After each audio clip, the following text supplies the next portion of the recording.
জামাত ইসলামী তৈরি করে দেশের মানুষের সূর্য সন্তান আপনারা তৈরি করেছিলেন। দেশের ছাত্র সমাজের বুকে গুলি চালানো সন্ত্রাসী টিপুকে আপনারা তৈরি করেছিলেন। তাহের টিপুর জমানা শেষ। ছাত্র জনতার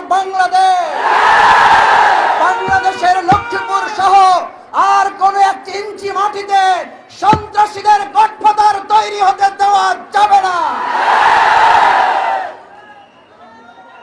আমরা 2024 সালের 5ই আগস্ট নতুন করে বিগত 15 বছরে আমরা ব্যাংক তৈরি করেছিলাম অর্থনীতিকে সমৃদ্ধ করার জন্য। সাংবাদিক বন্ধুগণ, ভাইয়েরা, আপনারা জানেন আমরা ব্যাংক তৈরি করেছি আর আপনারা সেই ব্যাংক ডাকাতি করে ব্যাংক ধ্বংস করেছেন। আপনার বাবার সময় ছিলেন কম্বল চোর, এখন আপনারা ব্যাংক ডাকাত। আপনারা উন্নতি করেছেন, চোর থেকে আপনারা ডাকাতে উন্নীত হয়েছেন। বাংলাদেশে বিশ্বের মানচিত্রে আমাদেরকে অপমান লাঞ্ছিত করেছেন। আপনারা শেয়ার বাজার লুট করে প্যান্ট পরার সুযোগ পান নাই, লুঙ্গি পরে নৌকায় উঠতে হয়েছে। কি লাভ হয়েছে?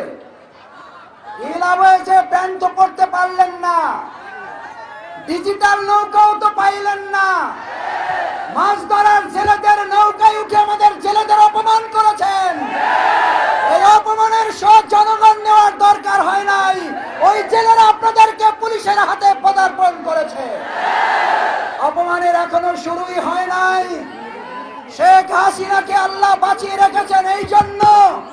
এই শহীদের ময়দান যেখান থেকে আমাদের ডাক্তার ফয়েজকে র্যাবের কতিপয় সন্ত্রাসীরা গুলি করে ছাদ থেকে ফেলে দিয়ে নির্মমভাবে হত্যা করেছে, আমরা অঙ্গীকার করতে চাই এই তত্ত্বাবধায়ক অন্তর্বর্তীকালীন সরকার অবশ্যই তাদের গ্রেফতার করে বিচারের মুখোমুখি করবে, ফাঁসি কার্যকর করতে হবে। আমাদের জায়েদকে যারা হত্যা করেছেন, জায়েদ বিন মুনিয়ারের রক্তে ভেজা বাংলাদেশের এই লক্ষ্মীপুরে নারায়ে তাকবীর আল্লাহু আকবারের স্লোগানে ইসলামের শাসনে সমস্ত বৈষম্য আমরা দূর করব ইনশাআল্লাহ।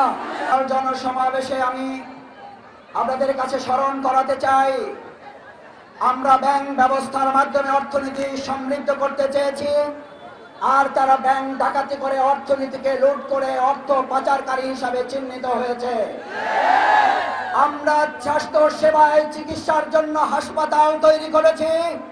পরিকল্পিতভাবে বাংলাদেশ জামাত ইসলামীর জনগণের সেবায় নিয়োজিত স্বাস্থ্য সেবার এই প্রতিষ্ঠানগুলোকে তারা ধ্বংস করার চেষ্টা করেছে। আমরা তরুণ প্রজন্মের মধ্যে আগামী দিনের সূর্য সন্তান ইসলামী ছাত্র শিবির তৈরি করি, আর ওবায়দুল কাদেররা এই শিক্ষার্থীদের বুকে গুলি চালানোর ছাত্রলীগ তৈরি করে। সেজন্য বাংলাদেশে তারা আমাদেরকে নিষিদ্ধ করেছিল। এক মহিলা, এদেশের 20 কোটি মানুষ আজ মহিলাকে নিষিদ্ধ করে দেশ ছাড়া করেছে। আমরা পরিষ্কার বলতে চাই, ভাই এবং বন্ধুগণ, এই দেশ আমাদের, এই দেশ গড়তে হবে আমাদের।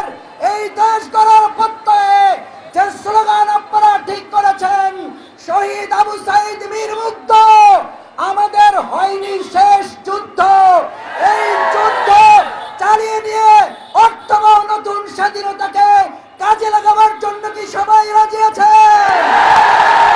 সবাই কি জীবন দিতে রাজি আছে? আমরা আবু সাইদ মুক্ত হব, আমরা ফয়েজ ভাই হব, আমরা আমাদের মনির হব, কিন্তু ষড়যন্ত্রকারীদের কাছে এই দেশ নতি স্বীকার করবেন না। সবশেষ বলতে চাই, ছাত্র জনতার গণ অভ্যুত্থানকে পরিকল্পিত এবং ষড়যন্ত্রের মাধ্যমে নস্যাৎ করার জন্য যখন সিদ্ধান্ত নিয়ে একটার পর একটা ব্যর্থ হলো, শেখ হাসিনা সবশেষ ট্রাম্প কার্ড ব্যবহার করলো। জামাত শিবির নিষিদ্ধ হলে এই আন্দোলন শেষ হয়ে যাবে। আপনি আমাদের প্রতি একটা বড় উপহার দিয়ে গেলেন দেশবাসীর জন্য। আপনি নিষেধ করে প্রমাণ করেছেন ওই ছাত্র জনতার গণঅভ্যুত্থানে বাংলাদেশ জামাত ইসলামী ছাত্র শিবিরকে আপনি নিষিদ্ধ করেছেন। ছাত্র জনতা আমাদের বুকে টেনে নিয়ে ওই আন্দোলনকে সফল করে তুলেছে। দেশ ছেড়ে পালিয়ে চলে গেলেন। সেই জন্য জামাত ইসলামী ছাত্র শিবির নিষেধাজ্ঞার পরোয়া করে নাই, করছে না। ভবিষ্যতে আমাদের সেকেন্ডের জন্য আল্লাহ ছাড়া কেউ থামাতে পারবে না। আসুন, এই লক্ষ্মীপুরের কৃতি সন্তান আমাদের সম্মানিত জেলা নেতৃবৃন্দ সহ আমার প্রিয় রাহবার, আমরা একসময় বিশ্ববিদ্যালয়ে কাজ করেছি। আপনারা জানেন, ঢাকার রাজপথে রেজাউল যদি পারে, লক্ষ্মীপুরকে সাথে নিয়ে কি পারা যাবে? 2024 সালের 5ই আগস্টের পর যে নতুন স্বাধীনতা এবং নতুন স্বাধীন বাংলাদেশ আমরা পেয়েছি, যারা শহীদ হয়েছেন তাদের জন্য দোয়া করি, আল্লাহ তাদের শাহাদাতের সর্বোচ্চ মর্যাদা দান করুন।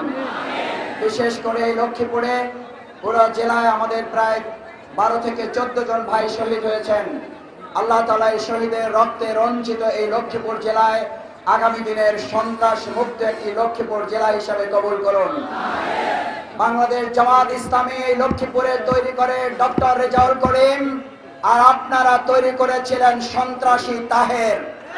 গিয়ে আপনি আবার সেটা ফলাও করে আপনি বলেন সে হেলিকপ্টার দিয়ে বাড়ি যান, এটাও তিনি প্রধানমন্ত্রী নিজের মুখে এটা বলছেন। মানে তার লোকেরা যে লুটপাট করেছে প্রকারান্তরে তিনি সেটাকে সমর্থন দিচ্ছেন। এবং তারা যে বিভিন্ন মেগা প্রজেক্ট, ওই যে মেট্রো রেল বলেছে না, তার ফ্লাইওভার, এগুলো দিয়ে আমরা বলেছিলাম যে অনেক টাকা তারা বিদেশে পাচার করেছে। সেটা তো সত্য হলো, এবং এই পাচার করাটাকে নিয়ে তিনি কখনোই উদ্বিগ্ন ছিলেন না, বরং তিনি তার আশকারাতেই তার লোকেরা এবং যারা তাকে সমর্থন দিয়েছে, সে পুলিশ কর্মকর্তা হোক আর যেই হোক, তাকে তিনি সেটা করার সুযোগ দিয়েছেন। একজন পুলিশের আইজি বেনজির, তার নামে শুনেছি 1000 কোটি টাকা পাঠাচ্ছে। তারপরে আরো অনেক কর্মকর্তার নামে, আর তার দলের লোকরা তো অহরহ টাকা পাচার করে যাচ্ছে বা পাচার করে গেছে তার সঙ্গে। তো এটা আজকে 15 বছর ধরে, 16 বছর ধরে মানুষ এগুলো লক্ষ্য করেছে, একের পর এক লক্ষ্য করেছে। তারা যারা কথা বলতে গেছে তাদেরকে গুম করেছে, নাহলে আয়না ধরে রেখেছে। আয়না ঘরটা কি তার হদিশ কেউ জানে না, কিন্তু তার অস্তিত্ব আছে। অর্থাৎ শেখ হাসিনার বিরোধীদেরকে কোনো নিঃশ্বাস প্রশ্বাস নেওয়ার জায়গা ছাড়াই একটি কালো অন্ধকার ঘর যেখানে বন্দি করে রাখা হয়।